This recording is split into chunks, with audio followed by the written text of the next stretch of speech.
You're listening to Catholic Chicago. Ahead, the Archdiocese of Chicago brings you programs about the people, events, and issues that touch our lives.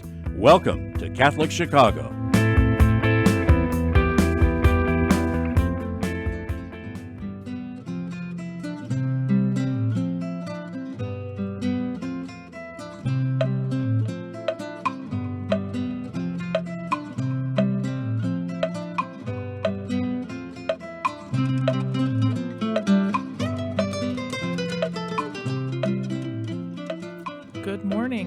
Welcome to Mission Matters Live, a program focused on promoting a spirit of mission among the people of God in the Archdiocese of Chicago. My name is Megan Mio, and I'm the director of the Global Mission Office in the Archdiocese of Chicago. Our engineers this morning are Mike and Brian. And you're listening to WNDZ 750 AM. This is our new day and time. You will hear Mission Matters on the second Wednesday of the month at 8 a.m. Central. This month, we are here with Josh Goralski, founder and CEO of Unlocking Communities, a social enterprise empowering communities in Haiti and beyond with access to eco-friendly products and entrepreneurial opportunities since 2018.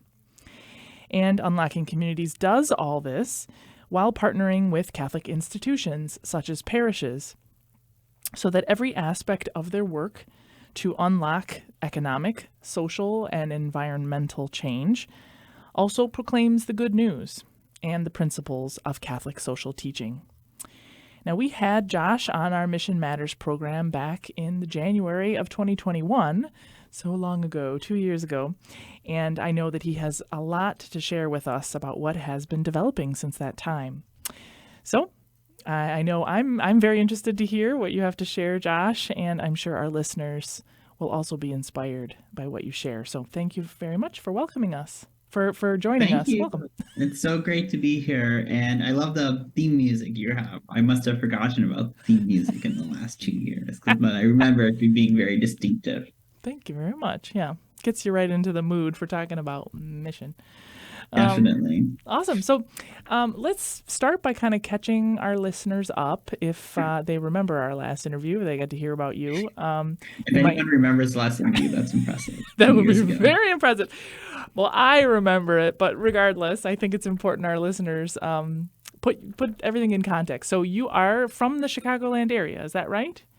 Yes, I'm born and raised in Naperville, now a member for the last over 10 years now at Old St. Pat's Catholic Church in Chicago. Can't believe it's been that long. Whoa. Well, yeah. I mean, the pandemic has thrown everything off, all of our sense of time completely off. Definitely. But yeah, so you are, I mentioned you're the founder and CEO of Unlocking Communities. So your foundations are here in the Chicago area, and you are a person of faith, you're Catholic. Can you tell us a little bit about how you came up with the idea, how you developed this Unlocking Communities organization? Yeah, those of you who might have been here 2 years ago might have heard this part of the story already. But long story short, I grew up in Naperville and went to a parish that was very centric in mission, and they did a lot both locally and internationally. And internationally, they did a lot in Haiti. Mm-hmm. So they really focused on working to alleviate suffering and alleviate poverty and do more relational mission through a parish-to-parish twinning program with a parish in the rural mountains of Duchedy, Haiti. And my family got the honor to host that priest when he was in Naperville visiting for the first time. And so on that trip, I got to know him, and that stuck in my head. I was only 8 years old at the time, but that really stuck in my head and had a deeply profound impact on me. And I continued being interested in Haiti, seeing different work growing up, seeing both the limitations and successes of a parish-to-parish program.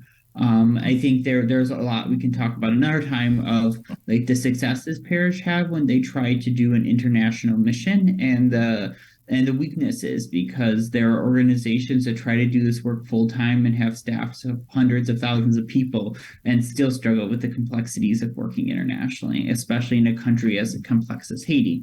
So long story short, fast forward to college, I had gotten a grant to take a group of my fellow students to Haiti. And we went to Haiti to study economic development locally, to study what our church had done and what projects hadn't succeeded as much as they did. And out of that trip came kind of what had been missing. And what had been missing was really self-directed entrepreneurial endeavors. Was the community asked us, all these handouts and stuff had been given away. It was okay. But what we really want is economic opportunities in the form of loans to start and grow businesses. And that was really the impetus for unlocking communities, because they said two things. One, we aren't given the education for entrepreneurship that we really need because we drop out of school and can't go to college. Like, that had been something from my first trip to Haiti when I was in high school that I picked up on. Every student wanted to go to college, but none of them could afford it. And so while high school is great, they didn't learn the business and entrepreneurship skills really necessary to run their own business. And in countries like Haiti, it's forgotten that basically every person in rural Haiti does not work for someone else. They're rather an entrepreneur. If they run a store, if they do side projects for different people, like, there's very few people, unless you're employed by a school or kind of an institution, there's very little formal employment. A lot of it's the informal employment. And so those ideas all, fast forward, we did a pilot project with that church, and it was really successful in terms of selling water filters in a community in that community in Haiti. And I'll talk more about the filters later, but that led me to, in 2018, starting Unlocking Communities. So we'll talk more about Unlocking Communities and exactly what it does here soon. Exactly. Yeah. I mean, there's a lot of layers here, right? So, but this definitely gives us a sense that this has been brewing over many years, say from your youth, even just your interest and love and going to other cultures and meeting people and seeing the gifts that they have and what they have to teach us and what we can teach them. And it sounds like your education has been so tied up in this as well. Now, you have a master's degree, right? And in what area? Yes, in social justice from Loyola Chicago. A fantastic program, highly recommended. Ah, okay. Very hands-on, it sounds like. Yes, very hands-on. It's very self-directed too, for people who know kind of what their mission material might be to pursue that as well. Good to know. Okay. Good little ad for Loyola Chicago. Okay, so now your primary focus for Unlocking Communities is Haiti. That's where your a lot of your background experience has been with. Although I know you've traveled all over the world, and maybe we'll hear more about that later. But so I mentioned at the top, kind of a basic description of Unlocking Communities, which maybe for those who are not familiar could be a little bit mysterious. So tell us a little bit more then about. Maybe let's say, tell us what Unlocking Communities is now, and then we can sort of talk about the progress that you've made in Haiti since 2018. Yeah, thank you so much for that. Our solution really hones around equipping entrepreneurs with that education, which I mentioned was a challenge, and funding, and then like tools such as product designs to sell sustainable products that unlock economic, social, and environmental transformation. So to break that down, it's that education, which we discussed and was a challenge. The second part is that funding and access to technologies. One of the challenges that group in Haiti told me about was we needed clean water, but they did not know of any water filters being sold. They've seen a few, but there was no water filter for sale. If there was one for sale, a number of people would have bought one already. Right. And so it wasn't necessarily that they couldn't always afford one. It was that they just couldn't, that they didn't have access to any in the local markets. And for so many products that are life-improving products, the technologies already exist. Like, I'm a big proponent that we know a lot of the solutions to solving a lot of these poverty-related problems: energy-efficient cook stoves, filters, solar-powered lights, to the point where if a Haitian family purchases a water filtration system and a clean burning stove, that will save them around $300 a year. You might think they might not even have $300 a year, but that's probably, like, conservatively speaking, a fourth of their income for our customers. So putting a fourth of your income back in your pockets is an extremely beneficial and extremely impactful in an accelerating way tool that can then be leveraged to send your kids to school, to invest in other businesses, to plant a few more crops that year. And then that yields more money, which can then be reinvested. And so the cycle of investment continues. Now, Not to mention that money is respent locally. So that is kind of at the core in locking communities. We work deeply with parishes. We are 100% like parish-based and work with local parishes all over Haiti and soon in other countries, we'll talk about that later, to really identify from the pastor's perspective the top potential people in that community who haven't had the opportunities to receive entrepreneurial training and are interested in that. And then we leverage the parish networks to sell those water filtration systems, which will soon be 100% locally made in Haiti. We are actively constructing a factory in Haiti right now. And then energy efficient cook stoves as well. Yeah. And with a new program which leverages some of the climate funding available from corporations, we will be able to sell both of those products to people for 75% less than we were selling them for around $25, which is an incredible price for two products that can really transform their lives. Yeah. What I wanted to do was just to clarify how it is that families might save money by having the filtration system. So if they have the ability to get water from the river or a nearby water source and have it filtered through this, they don't have to go out and buy bottles of water or bags of water or go to other vendors and spend money on smaller amounts of water. They can get it and have it filtered in their own home, enough for a family of whatever, 4 or 5 or something. Correct. There are some communities that lack access to water completely, but a lot of people in Haiti have access to some type of water semi-locally that, it's not necessarily clean water, but it's water. And cleaning that source would be really cost prohibitive. So they're able to at least take that water, even do a lot of rainwater harvesting as well, and take that water and put it into the filter and then get clean water. Right. On the stove side too, as well, those families normally just cook over an open campfire. So they're cooking over an open campfire, which is really bad for your health and costs a lot of money because you're using, right now, the average is around 14 to 15 pounds of charcoal a day. So leveraging how much weight in charcoal is being used, we are able to cut that down by 70%. And so them using 5 pounds of charcoal a day or less instead of 15 pounds results in a big economic savings. Oh, yeah, absolutely. Okay, now we're running out of time in this segment, so I want you to give us the description of, so far since 2018 when you founded Unlocking Communities, what has the impact been in Haiti?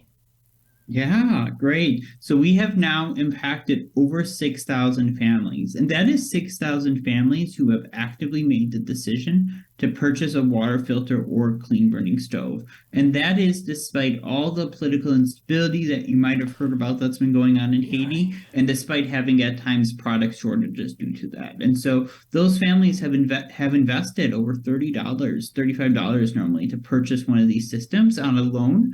And that loan is really given in solidarity to their neighbors and extended by the entrepreneurs in trust that they'll pay it back. So really that loan is given out. And so those 6,000 families, now averaging over 30,000 people, have a lifetime supply source of clean water, and soon will also have an energy efficient way to cook too. That's amazing. And then there are these folks who have been trained to be selling to their neighbors, to be going out into their community, right? We've also trained over 300 entrepreneurs, and those entrepreneurs report having higher levels of business training skills. And we've given out over $50,000 in loans to them to start other types of businesses. So recognizing that, selling water filters and stoves isn't the end. Yeah. And all be all, there's people who want to grow their farms. And so we've given out and administered over $50,000 to help make farming in Haiti more sustainable and more profitable for the local farmers. Wow. Well, all right. So that gives us a nice picture of at least some. I know there's probably even a lot more that you could say of the work of unlocking communities in Haiti, but we'll hear more about it right after this break. So we'll be right back to continue our conversation about unlocking communities around the world. Please stay tuned.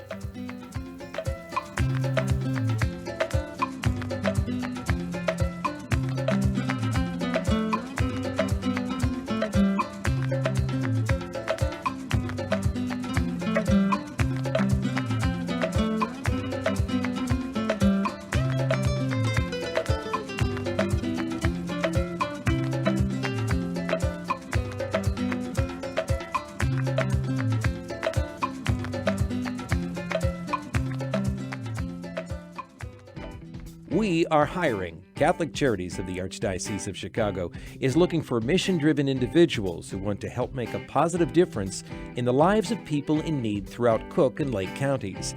Be part of a diverse, talented team of professionals in the largest human services organization in the Midwest. We are dedicated to helping people chart a more stable, happier future for themselves, and we accompany anyone in need, regardless of faith, gender, race, or ethnicity. Competitive salaries and generous benefits add to the satisfaction you'll have every day knowing that you're helping us amplify our impact in Chicago. To see our list of employment opportunities, visit CatholicCharities.net.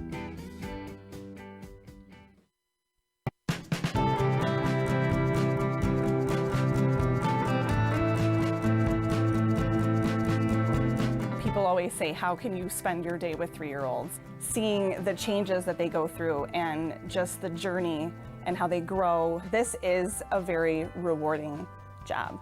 Even though at the end of the day, we're not the highest paid people on earth. And when I have a parent contact me and say, my child loves school, that to me, I'm setting that foundation for their love of learning. Because really, you are changing lives, you are molding lives.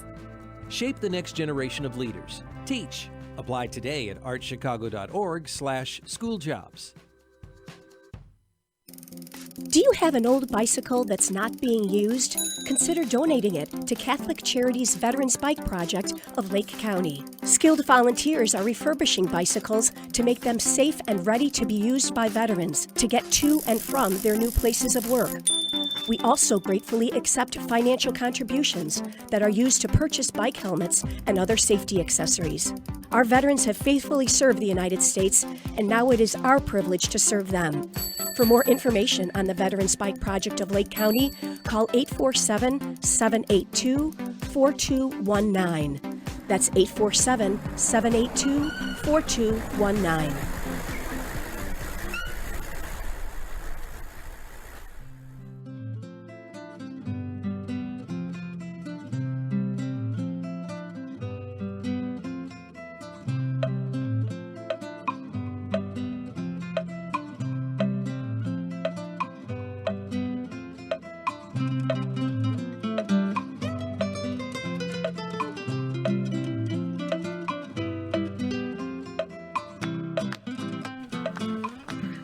Welcome back to Mission Matters Live. I am Megan Mio, Director of the Global Mission Office, and I'm here with Josh Goralski, the founder and CEO of Unlocking Communities, a social enterprise that empowers communities with access to eco-friendly products and entrepreneurial opportunities. Before the break, we were talking about some of the basic structure, the basic operations of Unlocking Communities, and in your primary site, which right now is in Haiti. And we were hearing about the impact that has already been made with those communities and those who've become entrepreneurs or become more experienced or trained entrepreneurs in Haiti. And again, since the founding of Unlocking Communities in 2018, so now it's been, 5 years?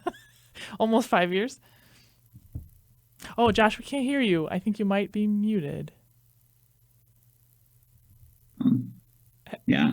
There you are. I can't believe 5 years of impact will happen this year. Can you believe it?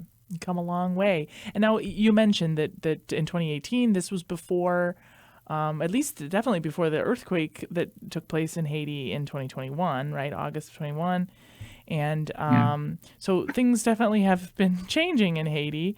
But the other thing is that Unlocking Communities has been growing. The last thing I wanted to ask you for the break, but now is the time, I think, is that you've expanded your staff, too, with Unlocking Communities, correct? Yes, yeah, we have 3 full-time staff in Haiti now, and an additional contractor, as well as a few additional contractors now in Haiti. Every time I think about it, we've hired someone else in Haiti to help our team grow. And then as we open the factory this year, we'll be hiring an additional 25 people to work at the factory. So that'll be really exciting. The factory will produce 350,000 water filters in the next 5 years. I feel like that is a huge step. I think that was a goal you had from the very beginning, to try to have these products be constructed, and the materials, even everything, to be as local as possible, right? Yes, definitely. Yeah, as local as possible has always been our goal from the beginning, just because of trust and also because of the political instability situation. I was in Haiti when the president was assassinated a few years back, and also, during 2018 there was a gas shortage and protests that were because of the recent recent governmental challenges that they had paying their gas bill, and those led to protests as well. Wow, yeah. Yeah, so the more local you can have it, that way communities can really support one another. Communities, as I understand it, I've heard from folks who are more familiar with Haiti than myself, that people still, and you said it too, people still have to live. They still have to, even if the government may be going through a lot or there may be some infrastructure issues, the people find a way. They're very industrious. They're excellent entrepreneurs. They many of them, as you said too, self-employed. And so to have these skills really just empowers folks then to find all sorts of solutions. For so much of Haiti, life has to go on a daily basis. You have to drink clean water. You have to cook. You have to find food each day and every day. What happens in the capital city with gang violence really doesn't impact people on a daily basis, other than it makes things more expensive because the capital city is rendered harder to do business in. Right. You can't pass through. You can't easily get products in and out. Yeah. Yeah, it hampers any tourism efforts or local sustainable development efforts as well. Yeah, right. Anything that needs to be kind of moved around. Yeah, definitely. I know that there's been efforts, to really warn people not to travel to Haiti at this point. And so, this is an opportunity then for the people, really, if anything can be done on a local basis. Yeah, and our model goes on without me present there. So I think that's another big focus area, is that local development and local ownership ensures that no matter what happens externally or foreigners cannot get into a country, that local businesses can still happen, right? There'll be challenges, but they're not challenges that the local people aren't used to. They've been used to that in all their other businesses. And, for the most part, everyone in Haiti has been able to still eat. There are growing food crises in certain parts of the country, but, the whole population has been able to eat even without the capital city. And for example, one of the bottled water companies recently had to close down when there was no fuel in the country and they couldn't make any bottled water. And so we had a huge demand for our filters then, because no one had access to water unless you had an in-home filter. Wow. Yeah. In a way, it's a more stable a source. Yeah, and actually that's kind of what I wanted to get to as well in this segment, is to talk about the environmental impact. I mentioned, of course, both products, the water filtration and the stove, are eco-friendly. And as much as possible, those products are made with eco-friendly sources. And so just wanted to kind of talk about the environmental impact. And then also, I understand, carbon credits have become a thing for Unlocking Communities too. So tell us about that. Most people say carbon credits, what? I hear that word mentioned, or I see offsets. So a few layers to this, as all of our work you've probably picked up by now is multi-layered. So the first layer is that trees. Haiti is over 95% deforested, and there's no big charcoal mines. All the charcoal right now really comes from from cutting trees down. And so that just makes Haiti more and more deforested. And eventually there's going to be no trees left in the country because of the needs for charcoal. So really focusing on moving people away from using as much charcoal is key to helping the trees stay longer, and it helps the environment, it helps runoff, it helps landslides from happening. And then a second layer that's maybe less thought about is plastic pollution. In countries like Haiti, there are not recycling systems on large levels. There are some small initiatives, and I've read different statistics based on different parts of the developing world that somewhere between 50 and 75% of the world's ocean plastics it comes from the developing countries. It comes from countries like Haiti that do not have a good way to cut it off. And so then when it rains or people don't have a way to dispose of their plastic, they have to either burn it or they have to toss it down a hill or somewhere, and eventually it ends up in a water stream, which eventually flows to the ocean. So much of the world's plastic pollution comes from that. And so if we can get at people using not bottled water, i.e. using a locally made water filter that's 100% biodegradable, that water filter and long lasting will eliminate the amount of bagged water and bottled water that is produced. And so then carbon credits. Those of you who have flown on an airline or purchased something online, you might have seen like offset your purchase by planting trees, offset your purchase by maybe even contributing to a stove project. So you can offset your purchases in a lot of ways. That is basically helping ensure that somewhere around the world, someone is doing a project that eliminates emissions from the air to make up for the emissions that your purchase or your flight made. Flying is kind of one of the easier examples for it. And so with all those individual actions, and then with companies wanting to say that they're carbon neutral, it's not that companies are going to completely stop polluting. It's that they're going to find ways to buy carbon offsets to account for the carbon that they need to emit into the air. But they still want to say that they're doing their part. And some people will say, well, isn't this just sidestepping the issue? And to a certain point, they are right. But what has to be acknowledged is that those projects that people in the developing world, as I mentioned with the ocean plastic problem, have no means not to stop polluting unless they're given access to one of these products like clean burning stoves or water filtration systems.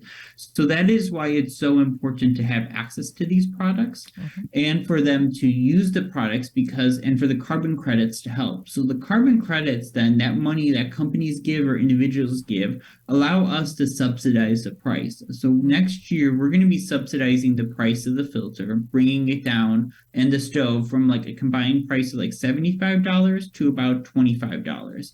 And that price point now will eliminate the number one barrier that we have to sell in Haiti, is that the price is too expensive. And so while we still have had tremendous success selling in Haiti, we can grow by 5 to 10x with this new price point because there's just so many more customers who it's now affordable for them to purchase the filter. Totally. And now we just have a minute or two before we're going to take the next break, but could you say quickly why it's so important that you do sell these products to folks, that there is a cost involved? So there's a great example. We just finished a study of over 1,700 customers that purchased our products. And 2 years later, Megan, 98% of those people are still using the products. Most of the 2% that aren't, it's because it broke.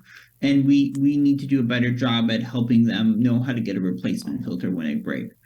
For a special price. We didn't have that in place yet. But 98% is higher than every other initiative, especially when you give things away. If you give something away, people aren't going to use it. If they can't figure it out or if something happens to it, they're not going to take the initiative to fix it or to figure out what's wrong with it. So really having them purchase it not only gives them ownership and recognizes that they have dignity as a person and that that dignity is worth something. All over the world, we all pay for water to a certain extent, right? Like we might not pay quite as much, but that's where it's really important for us to help find really low-cost solutions, but not necessarily free solutions, because free solutions just perpetuate that, that because they're poor, they deserve things for free, or that but it doesn't foster sustainability. So that sustainability element is so key for us.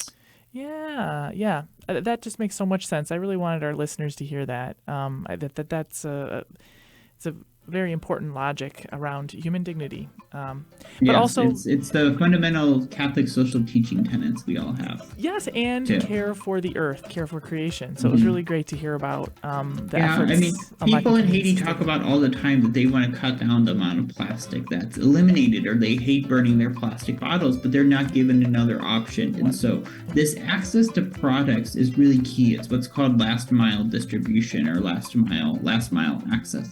And these technologies exist. It's not that we need to spend time inventing new things. We just need to help get these products into communities that need them. Yeah, absolutely. All right. Well, it's time for our next break. But we'll be back to continue our discussion with Josh and unlocking communities. Stay tuned.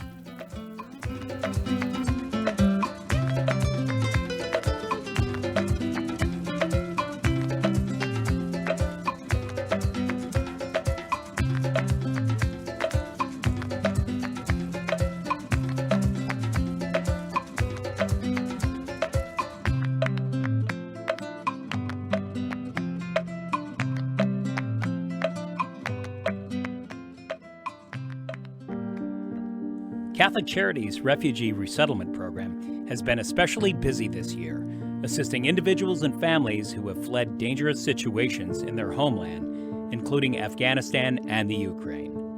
The Refugee Resettlement Team helps with everything they need to start to rebuild their lives in a new country, including housing, employment, clothing, food, English classes, and referrals for legal and immigration services.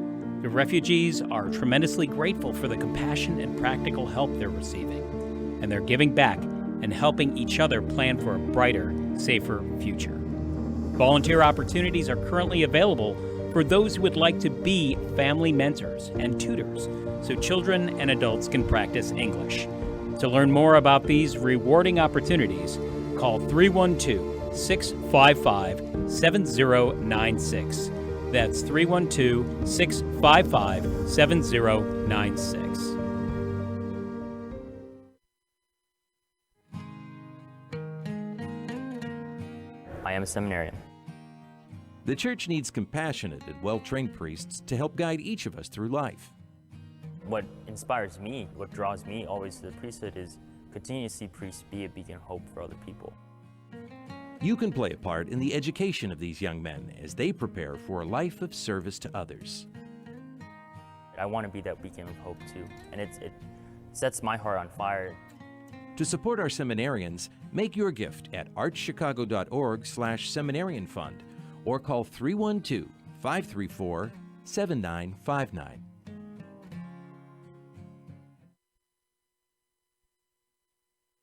The cemetery ministry is a core ministry of our Catholic faith tied to the corporal works of mercy. It's comforting to know that our Catholic cemeteries are caring for the remains of our loved ones awaiting the resurrection. There are 44 Archdiocese of Chicago Catholic cemeteries willing to help you in your time of loss. Call 708-449-6100 or visit CatholicCemeteriesChicago.org. Catholic Cemeteries, serving the Catholic community since 1837. You're listening to Catholic Chicago. Ahead, the Archdiocese of Chicago brings you programs about the people, events, and issues that touch our lives. Thanks for letting us be part of your morning. Now again, Catholic Chicago.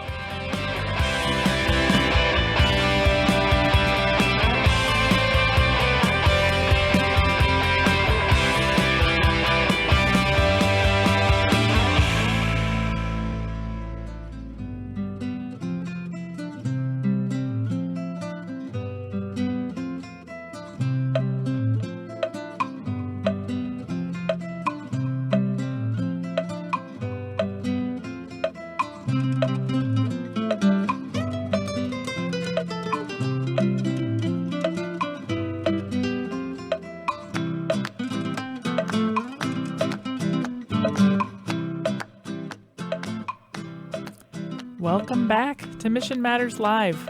I am Megan Mio, Director of the Global Mission Office in the Archdiocese of Chicago. You're listening to WNDZ 750 AM.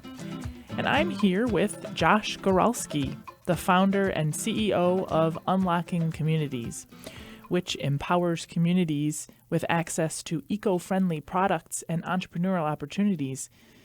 Now, before the break, we were talking with Josh about how Unlocking Communities has been working since 2018 and primarily in Haiti, and making an impact on the economic, social, and environmental aspects of the areas where you're working. We were specifically talking about the environmental impact, and then also a little bit the economic in terms of the folks who may help fund the work that you're doing so that communities can afford the products that you're offering in terms of the water filtration in the stove. Now, but I want us also to talk about the future and some new opportunities, new things that have taken place over this past year. And I understand that Unlocking Communities has been making a difference in war-torn Ukraine, of all places, well, a place where people need the help. But I definitely want to learn more about that. So tell us what you have been doing in Ukraine. Yeah, so this really stemmed out of a really blessed opportunity I had to visit Ukraine about 4 or 5 years ago when I was with the YMCA prior to starting Unlocking Communities, and to see the work the YMCA was doing locally through Christian churches and communities. And then the person who was the contact there at the YMCA of Ukraine was in the U.S., and she was really touched by the work I was starting to do in Haiti. So about a year later, she came to see the work in Haiti, and Ernst got to know her really well on that trip. Okay. And so when the war broke out in Ukraine in early 2022, I was actually in Haiti at the time, and I had a conversation with our team in Haiti and said to them, like, do you want us to respond, or should we consider responding? In the first days of the war, people don't think about it, but as the news has made prevalent over the last few months, access to water filtration systems becomes really important as war unfortunately destroys a lot of infrastructure in countries. And then also people are on the move. And additionally, a lot of Ukraine did not have clean water to begin. And so one pillar of our work that's more of a kind of a supplemental program is when we have unique connections that where the big organizations around the world unfortunately can't respond, and where we can get into the hardest to reach places, we will through our community needs response programming. And we did that in Haiti, impacting over 75,000 people during the 2022 earthquakes. And then now we've impacted over 125,000 people in Ukraine through distributing water filtration systems and other items to get through the harsh winter months. We are sending next week, hopefully, about $1 million worth of items over to Ukraine to help them and help respond. And I just had the honor that last week actually of getting to meet one of the volunteers from Ukraine who's distributing the items. Yeah. And they told me about how they were taking them to this town, and 10 minutes before they were taking them to this site, a bomb went off in that town. And so like how blessed they were not to have been hit, but how much right after that everyone in the town really especially needed the supplies they were bringing more than ever before. So it's been really impactful. I've had the honor to go over to Poland and meet with the team 3 times in the last year, and actually I am hosting our point of contact next week from Ukraine, and she's doing an event at Old St. Pat's as well to talk about her experiences. Wow. Okay. Well, we'll make sure to advertise that through our Facebook page. And don't let me forget. But okay, so you had the contact. So you knew somebody who would be able to find volunteers on the ground to distribute, basically. Is that right? Yeah. I mean, it's been 100% volunteer distribution now to impact 150,000 people, which is very unique. And we've always said that we will respond if we have volunteers or unique contacts in the area that prohibit us from doing so. Just like in Haiti, we were able to mobilize a response quicker than a lot of the big organizations to penetrate into more rural areas. So about 3 or 4 weeks after war started, I was in Poland delivering filters to the team to then be transported into Ukraine. And at that time, Warsaw had more Ukrainians living in it than Polish people living in it, which was quite an interesting sight to see too. Oh my goodness. Yeah, people know people. And so those are all products that were either constructed or that are through your normal source for those products, right? It's not always through a normal source, because the normal source is these locally made 100% kind of biodegradable filters, and those unfortunately take up more space and are more fragile to transport into harsh conditions. Okay. So our great partners at LifeStraw have donated most of the filters, and another organization, Wine to Water, and we've leveraged those filters to take over, and then acquired more aid along the way to take to the YMCA and respond not just with water but other hygiene related products. Now with a lot of flashlights and winter wear, because a lot of Ukraine doesn't have electricity either. And unlocking communities is really rooted in recognizing the human dignity and responding with the connections we have to the best that we can, no matter if it's through water or through some other connection that we have. So it's due to the generosity of so many people that we've been able to respond. Yeah, but it just goes to show the strength of our communities, of our relationships. And I think you're right, you are right.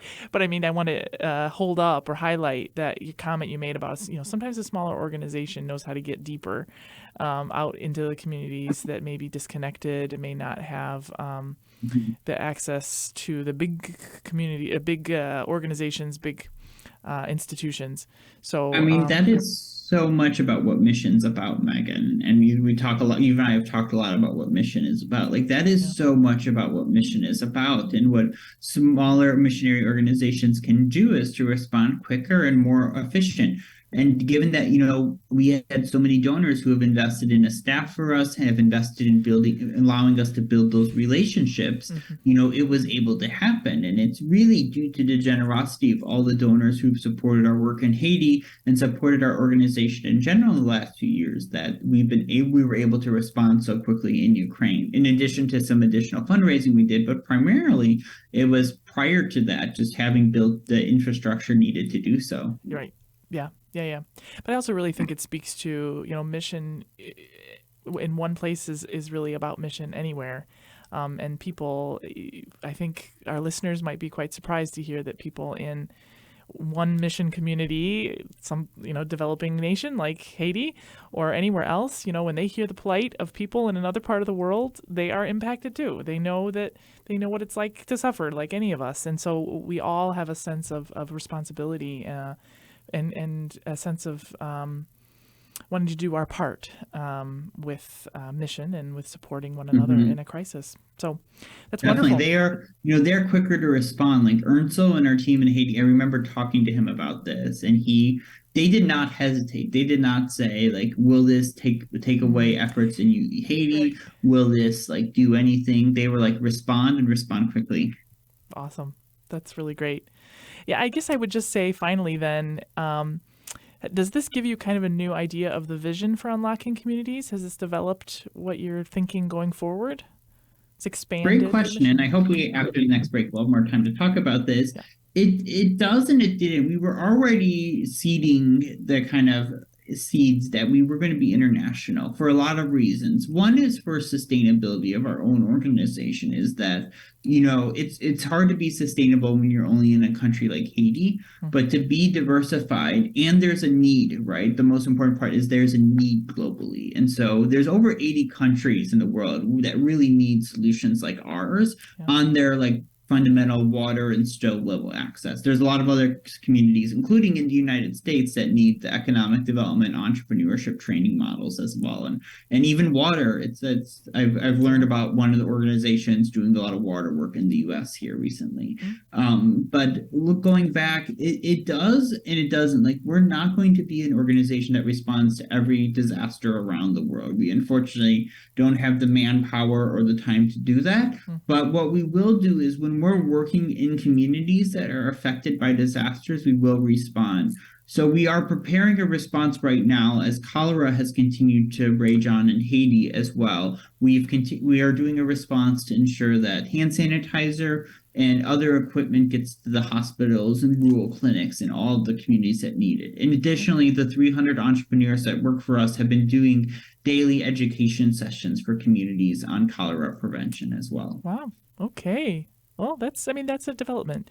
So, okay, well, it's time for our last break now. We'll be back to conclude our discussion about unlocking communities around the world with Josh Goralski. Stay tuned.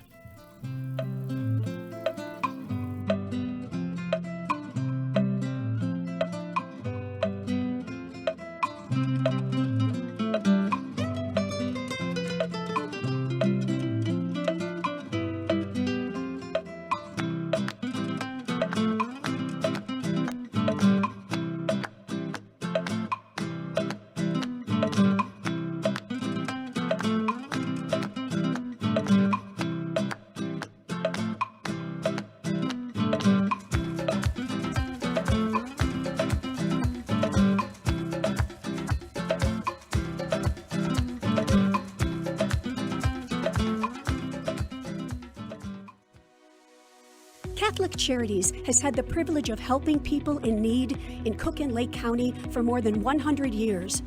We would like to take this opportunity to thank our frontline workers who, despite the unprecedented challenges of the past 2 years, continue to excel at their jobs every day.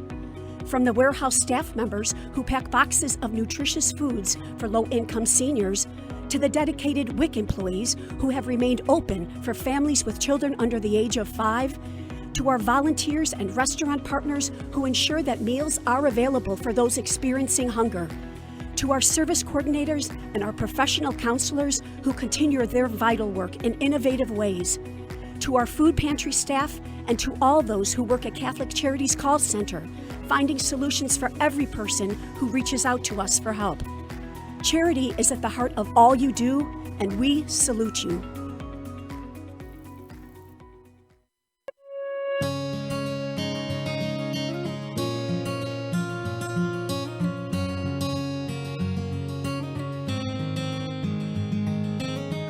Welcome back. Es fabuloso verlos. Dobrze jest znowu być razem. It's good to be together again. After so many months apart, pandemic capacity limits have been lifted, and we want to welcome everyone back to church. We can all pray together again. And listen as our choirs lift their voices in song. We've been together in spirit. And now, when you are ready, our doors are open wide. Nuestras puertas están abiertas de par en par. Nasze drzwi są otwarte. And we're here to welcome you back to Catholic Mass.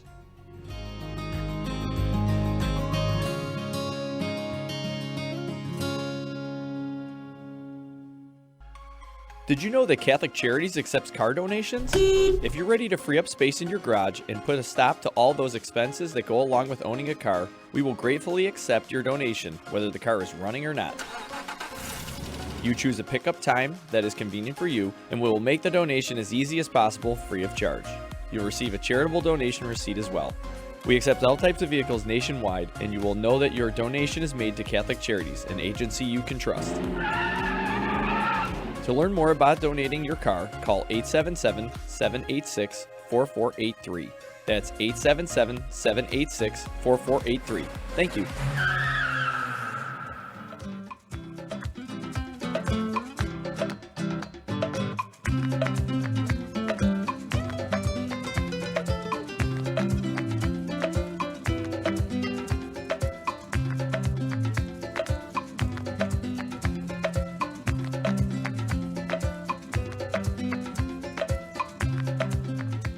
Welcome back to Mission Matters Live. I am Megan Mio, Director of the Global Mission Office, and I'm here with Josh Goralski, the founder and CEO of Unlocking Communities. And we've been talking this past about 45 minutes about how Unlocking Communities has made a huge impact in Haiti. And now we've also heard that Unlocking Communities has been offering help to folks in Ukraine as well, those who are in a crisis situation. And I know from my conversations with Josh that it has always been your dream to expand and have impact in wider and wider circumstances and contexts. So I was hoping that we could talk in this last segment a little bit about what some of your future plans are.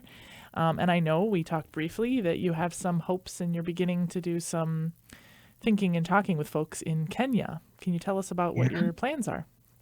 Yeah, thank you, Megan, and thank you so much for having me. It's such an honor to be back this year on your show, and thank you to the team at the Archdiocese of Chicago for putting it on, and thanks for that jazzy mission music too. I now have it stuck in my head for the rest of the day, definitely. Sure. And so, our plans in Kenya really started by local organizations. As I would encounter and just be in conversation with people around the world, they'd be like, can you come bring this model here? And I would, in my innocence, ask, like, don't you have something like this there? And they're like, no, we still need it.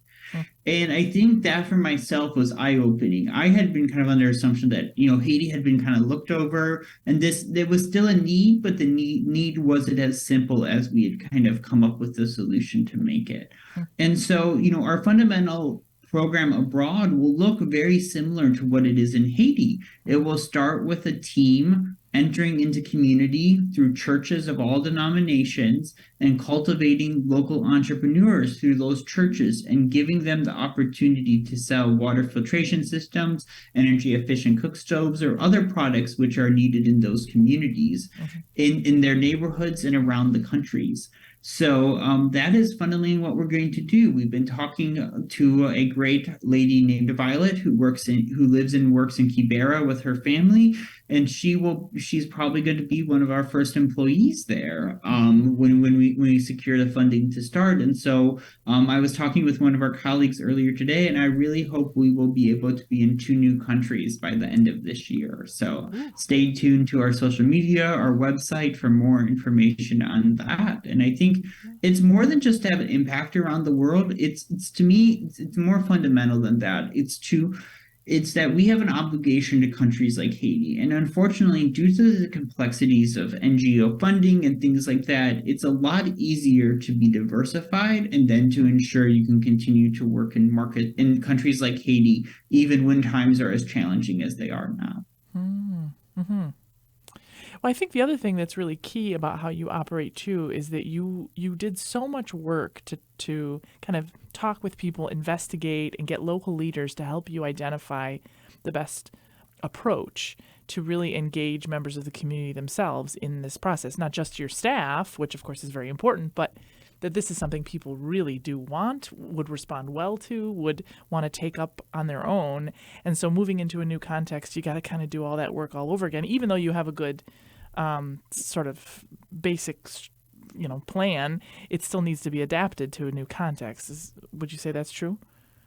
Definitely. But I think one of the things that you hit on to a certain extent is that it's rooted in community organizing, right? Like our model is just community organizing principles with an entrepreneurship wrap over them and then product access. So it's community organizing plus some entrepreneurship training, plus introduction of locally made products that might not have been tried in that context before. Yeah. So it's those 3 simple pillars, and then it's adapted to the community. So it's like we're like giving them the framework to a house that then they customize and model to make sure it fits their culture and context.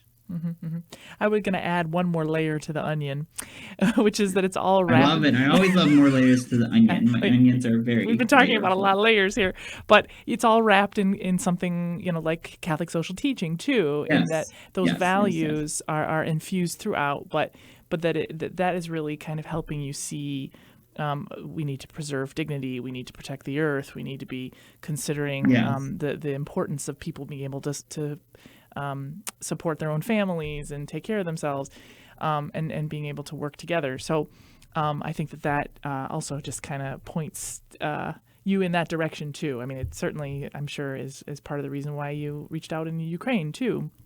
Yes. If I may modify, I mean, those pillars I mentioned all have to be rooted on solid local institutions, right? Because if there's not solid local church, i.e. churches are the most stable institutions in most of these parts of the world, if they're not rooted in those solid institutions, then you can't put the pillars up. Right, you can't build a house on not firm ground, or else it will just kind of crumble underneath itself. And so really finding those community leaders who are there and passionate about staying in those churches. We've had extensive conversations with the Jesuit network in Kenya and are excited to hopefully be working with them as well. Wow, awesome. Okay, now, I don't want us to run out of time on this. So remind us then how people can learn more about Unlocking Communities. Where can they find you? Yes. Thank you so much for this. You can go to our website, unlockingcommunities, all one word, .org. Again, unlockingcommunities.org. You can look us up on Facebook, Instagram, Twitter. I think we're on Twitter once in a while. And you can also support our work. And I want to emphasize that no small donation is underscored. I know we've been talking about a lot of big themes and contexts, but as I referenced with Ukraine, if it wouldn't have been for the individual donors, we would not have been able to do this work. And respond so quickly. So that's just so vitally important to us. So please make sure to prayerfully consider it. If you're able and interested to support our work, unlockingcommunities.org. You can also sign up for our once a month email where I kind of write what's going on in the world once a month. And you can also donate on our website and read more about our awesome team. Unfortunately, our country director, Ernso from Haiti, had some internet difficulties, so he wasn't able to join today. But definitely check out our wonderful team. Yeah, he was supposed to join us today, but technology. Well, with our last just a few minutes, 3 minutes more, I want to ask you, Josh, we've talked about Catholic social teaching. We've been talking about care for the earth, human dignity. And at the very beginning of the show, I mentioned, it's your faith that has driven you, I think, to do so much of this. I kind of wanted as a concluding thought here, you are driven. You are passionate about this. I know this from our conversations. And I just wanted you to be able to say a few words about what keeps you energized, what keeps you excited about continuing to expand and grow. Thank you so much. And thank you so much for the opportunity to be here today again.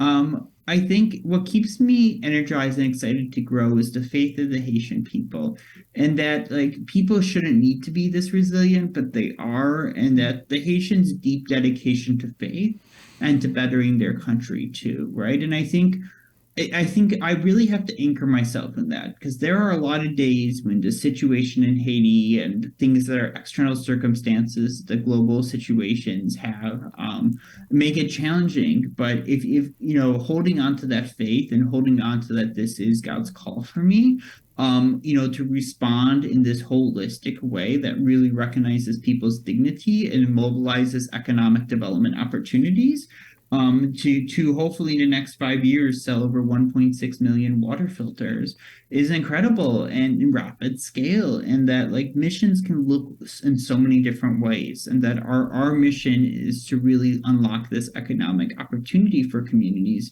but doing it through a faith-centric lens is so important to me. And so I'm humbled to have the opportunity to do it.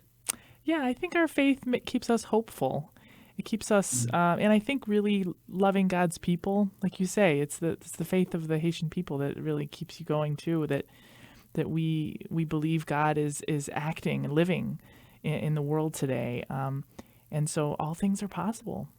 We believe that, and so even though there seem to be insurmountable challenges, that our faith in the mission continues. So, well, definitely, definitely, yes, great. Yes, our faith in the mission and of the stability of people in Haiti to really change the country, because they're the only ones who can. So, this Holy Spirit is very strong amongst those people. Wonderful.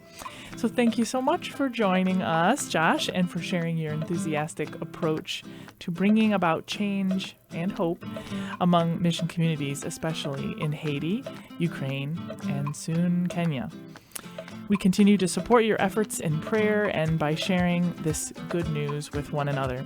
May the ripple effect of this hopeful mission reach the ends of the earth. Then thank you for listening. Remember, always be on mission.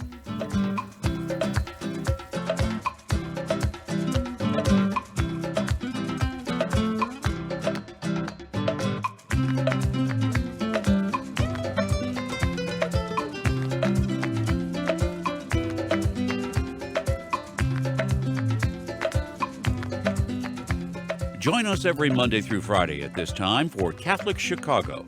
You can stream our programs live or listen to past programs by visiting our website, archchicago.org, and clicking on Radio TV. And please connect with Catholic Chicago on social media.